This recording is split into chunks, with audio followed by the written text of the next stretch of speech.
All right, time lapses. They're either extremely complicated and difficult or not so much.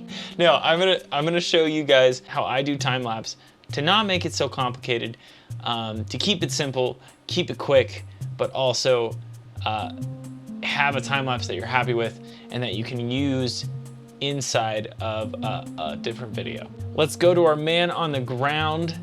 Take it away, Jericho. What's up, guys? So we are out here in Slow at Cal Poly's Rodeo. I am here helping shoot a documentary. Right now I'm shooting sunrise at the rodeo stadium. So I'm gonna go over how I'm setting it up. So it's super important to keep your media in mind. For instance, we have a red shooting raw, and then we have my Z-Cam. And clearly my Z-Cam is a much better candidate for shooting the time lapse because it's plenty of data still, but it's a lot less to deal with when compressing into a time lapse. Second thing to keep in mind is a stable place to put your camera. Even a flimsy tripod will do on a cinema camera if it's locked off, and as long as there's nothing going around that's going to touch it or move the structure it is on. Also, something else that's extremely important, what you're shooting is going to change.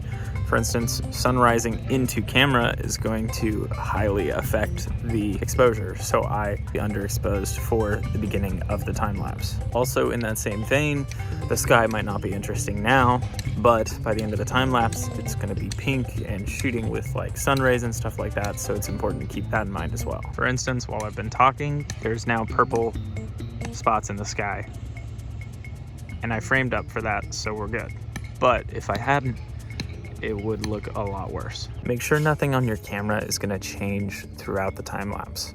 So if you have any settings on auto, switch them off immediately.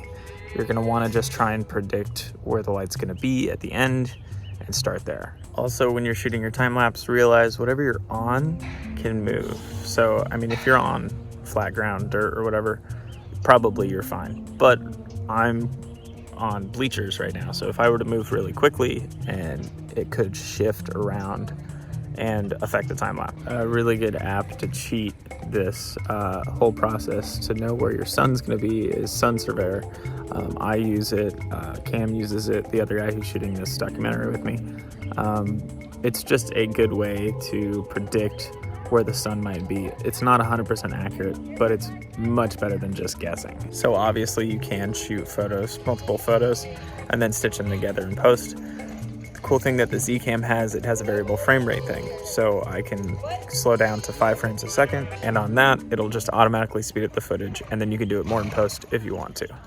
All right, that was the video, except for the time lapse. I bet you're waiting with bated breath to see this beautiful footage, but I want to talk about a couple things I do in the editing. So I talked about how you need a stable surface to put your camera so it doesn't shake around like that. And I didn't follow that advice very well. There were some shakes, so I just went into Premiere and I threw on some warp stabilizer. Boom, solved. Warp stabilizer on those minor shakes takes it, no problem. Then the other thing I wanted to talk about is digital zooming. If you were shooting in 4K or more, digital zoom. So start further away and closer, vice versa. Super easy. Just make sure you smooth out those beginning and end points so maybe it ramps up. And yeah, that's just a super simple, basic time-lapse video.